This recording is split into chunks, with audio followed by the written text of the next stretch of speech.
Приветствую вас, мои ласточки, с вами снова Алла Касаткина, проект «Ладная я», и мы продолжаем разговор о пользе секса в жизни женщины.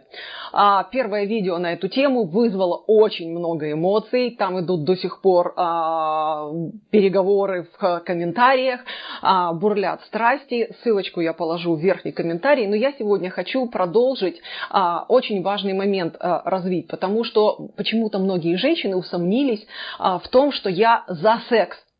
Мои хорошие, я не против секса, я за него обеими руками. Я считаю, что секс в жизни женщины важен. Важно просто разделять некоторые моменты для того, чтобы секс не обрастал балластом, который жрет ваши силы, энергии, выматывает вас и приносит вам в жизнь вместо радости, вместо удовольствия, приносит кучу разочарований. Почему я так смело об этом говорю? Я психолог, который работает с женщинами уже больше 15 лет, который знает их проблемы не только из собственной жизни, но еще и потому, что через мои руки прошло уже не 1000 женщин, с которыми я поработала, и я знаю, чем они дышат и как они живут.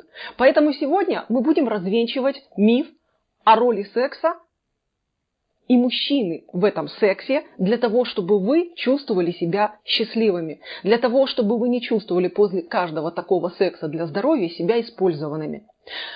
Напоминаю, я Алла Касаткина, ссылка на мой проект. Вот, если вы еще не подписаны, красная кнопочка под видео, а подарок для вас есть в описании видео. Переходите по ссылке, регистрируйтесь и получайте курс «Секреты счастливых женщин» себе на почту. Ну и лайки, комментарии ваши говорят мне и Ютубу о том, что мы даем вам полезный контент и вам это интересно и ценно.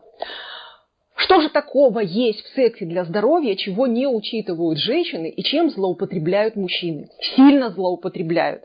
Потому что они вам говорят, секс важен. Но все, что я тебе могу предложить, это мой член. И больше ничего. Радуйся, я пришел к тебе с подарком. Мой член со мной. Я тебя подарил, порадовал, забрал в штаны и ушел. С чем остались вы? Вы остались часто с разочарованием, потому что не такой уж этот секс хорош.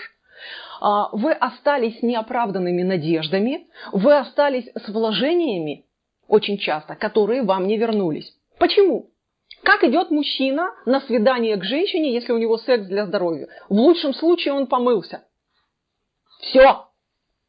Ну, может быть, еще где-нибудь вялый цветочек прихватит или бутылку какого-нибудь напитка не самого классного. Он пришел потрахаться, он пришел сбить зуд в штанах. Все. Его больше ничего не волнует.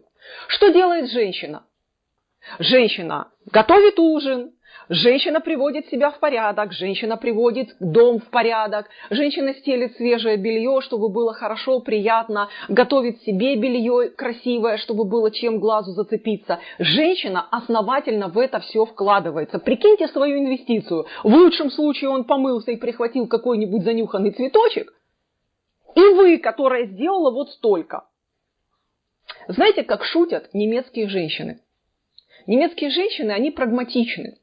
Они говорят, если мне нужна сосиска, ну или пару сосисок, зачем мне заводить кабанчика?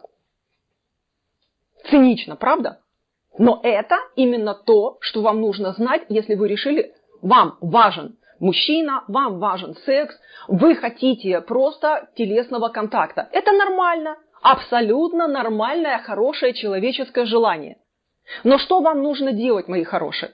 Вам нужно подходить к этому точно так же, как и подходит к мужчинам. Я не говорю, что вам нужно в лучшем случае только помыться и сказать спасибо, что я раздвинула ноги. Нет.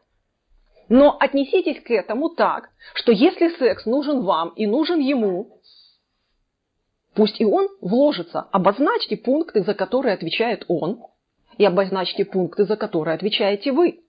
И тогда не вы и вам укладываетесь, и вам делают большое одолжение, что вами попользовались. А тогда и вы действительно будете чувствовать, что вас хотят, что для вас что-то сделали, чтобы вам было приятно. И тогда секс будет для здоровья, но уже и для радости, если он вам так важен. Заодно вы себя будете уважать больше намного. Вы не будете после такого секса чувствовать себя использованными и разочарованными. Вами не будут помыкать мужчины, рассказывая вам, скажи спасибо, что я к тебе пришел. Тебе было хорошо, и ладно, и успокойся.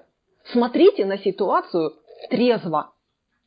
Да, мужчины очень часто, те, которые говорят спасибо, скажи спасибо, что я к тебе пришел, что ты еще от меня хочешь, у тебя тоже было хорошо, это мужчины, которые на ниве отношений, они банкроты. Все, что они могут предложить, хреновую физиологию свою. Потом ее собрать в штанишки и уйти. Все. Вам не останется даже хороших воспоминаний об этом, потому что чаще всего мужчины, которые говорят, и тебе должно было быть хорошо, мне же было, это мужчины, которые в сексе вот такие познания имеют. Они понятия не имеют, как удовлетворить женщину и как сделать ей хорошо. Поэтому, мои хорошие, если вам важен секс именно для здоровья, не путайте отношения и секс для здоровья. Это две разные вещи. Но если вам важен секс для здоровья, пожалуйста, предоставляйте себе эту радость, обеспечивайте ее, но только так, чтобы вы себя после этого чувствовали хорошо, чтобы ваша самооценка не страдала, чтобы вы не чувствовали дискомфорта, чтобы у вас не было разочарования, я туда ввалила столько всего, а получила шиш с маслом. Заодно, когда вы начинаете с такой позиции говорить с мужчинами, мужчины начинают, как ни странно, относиться к вам с большим уважением. Да, с большим уважением.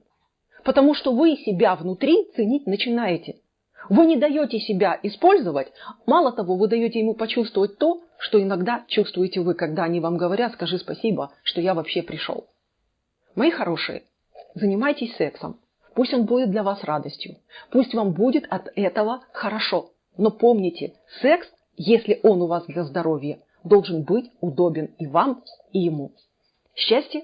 Можете со мной поспорить в комментариях. Да, напоминаю, ссылку на первое видео я положу в верхний комментарий для того, чтобы вы могли посмотреть, если вдруг еще не видели. Ну, а я жду ваших комментариев, мнений. Давайте обсуждать эту тему дальше. С вами была Алла Касаткина. Пока-пока, мои ласточки. До встречи в следующих видео.